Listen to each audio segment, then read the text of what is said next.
6 énigmes que seuls 2% des personnes les plus intelligentes peuvent résoudre. Lorsque l'on se retrouve dans une situation inattendue, il est difficile d'y trouver une issue de façon immédiate.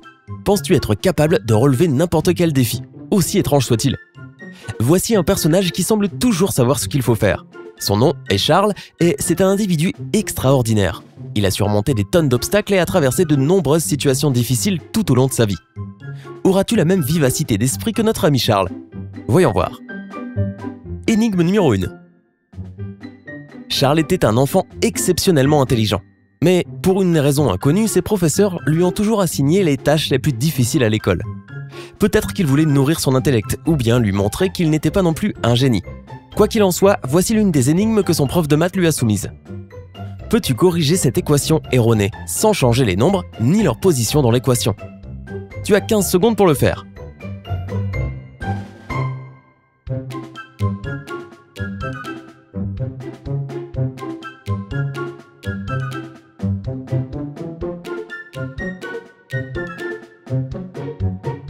As-tu déjà trouvé la réponse? C'est plus facile que tu ne le penses. Retourne simplement le tableau et voilà.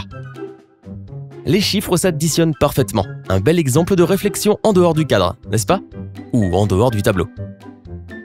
Énigme numéro 2. Lorsqu'il était adolescent, Charles adorait marcher tout seul en forêt. Un jour, lors de l'une de ses sorties, il est tombé dans un puits d'une profondeur de 10 mètres. Pour sortir de ce piège, il parvenait à grimper 3 mètres chaque jour. Mais la nuit, il glissait et retombait de 2 mètres.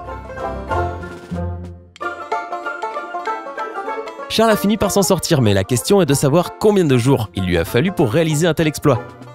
Le temps presse.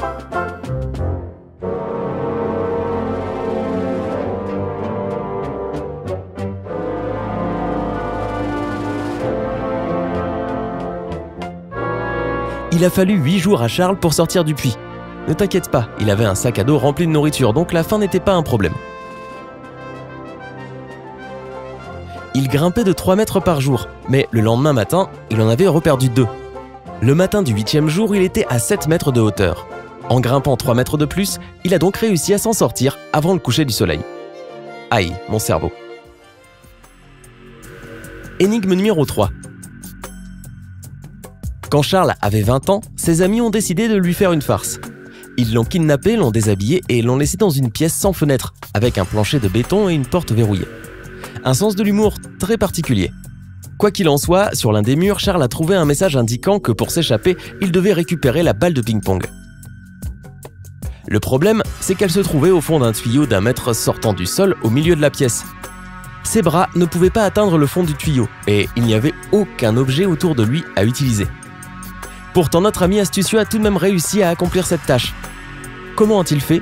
Tu as 15 secondes pour y réfléchir.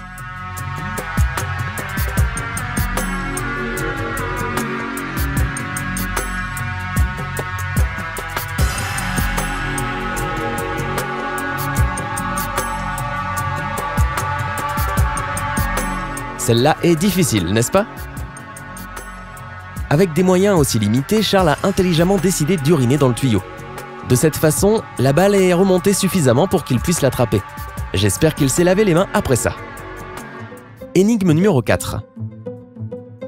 Avec une intelligence comme la sienne, Charles est devenu un homme riche et prospère.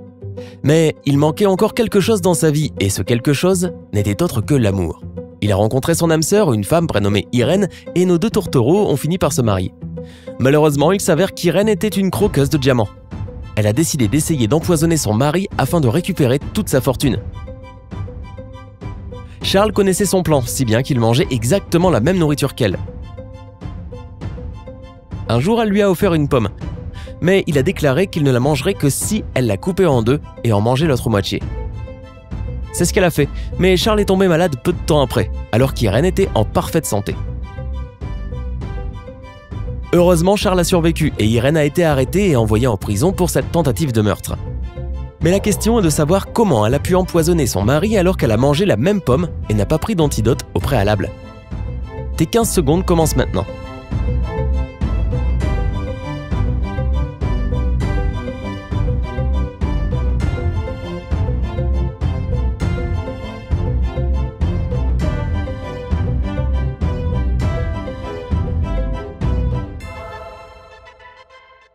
Comme nous l'avons mentionné, Charles savait que sa femme essayait de l'empoisonner, si bien qu'il prenait un antidote universel tous les matins.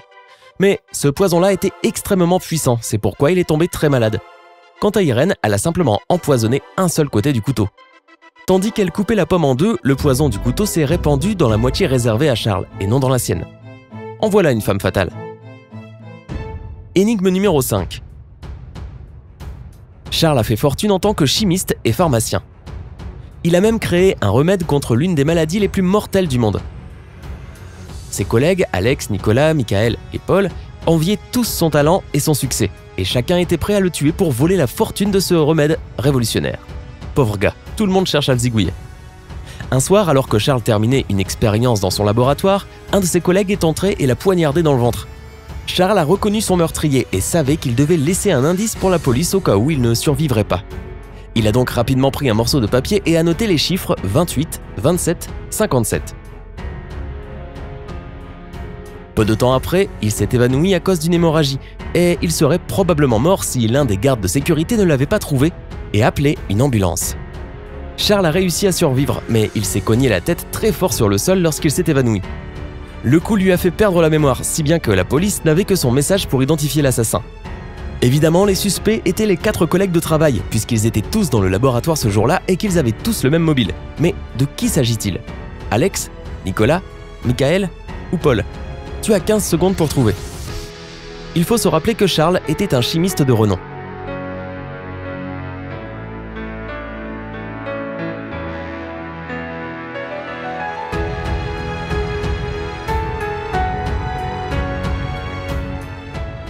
Les chiffres qu'il a écrits pour aider la police proviennent du tableau périodique des éléments. Le numéro 28 est le nickel, qui donne Ni. Le numéro 27 est le cobalt, abrégé en CO. Et enfin, le 57e élément est le lantane, qui donne La. Mets les bout à bout et tu obtiens le nom du meurtrier de Charles, Nicolas. Énigme numéro 6. Charles n'était pas seulement un génie, il était comme tout droit sorti d'un film d'action, puisqu'il a réussi à tromper la mort une fois de plus et s'est réveillé de son coma après le procès. Finalement, il a vieilli, a pris sa retraite et a décidé de passer le reste de ses jours dans un petit chalet confortable à l'extérieur de la ville. Charles ne quittait jamais sa maison. Il recevait son courrier du facteur, ses courses lui étaient livrées par un livreur et un autre lui apportait son journal tous les jours. Un vendredi, le facteur est venu distribuer son courrier à Charles, mais l'a retrouvé mort dans sa cuisine. Il a immédiatement appelé les secours. Les enquêteurs ont tout de suite compris qu'il s'agissait d'un meurtre, alors ils ont examiné attentivement la scène du crime. Ils y ont trouvé quelques bouteilles de lait, une miche de pain, des pilules, des clés et le journal du mardi sur la table. Les seules personnes qui ont été en contact avec Charles étaient le facteur, le livreur des courses et celui du journal, si bien qu'ils ont rapidement été désignés comme les principaux suspects. Sais-tu qui a tué ce pauvre Charles? Réfléchis bien.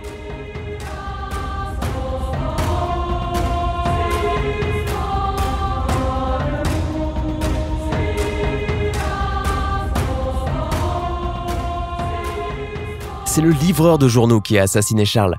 Tu auras remarqué que seul le journal de mardi se trouve sur la table. Le livreur n'a pas pris la peine d'apporter le journal du mercredi et du jeudi car il savait que Charles était mort. Pauvre Charles, ce type aura vécu une vie infernale, n'est-ce pas? Combien de ces défis as-tu réussi à résoudre? Réponds-nous dans la section des commentaires ci-dessous.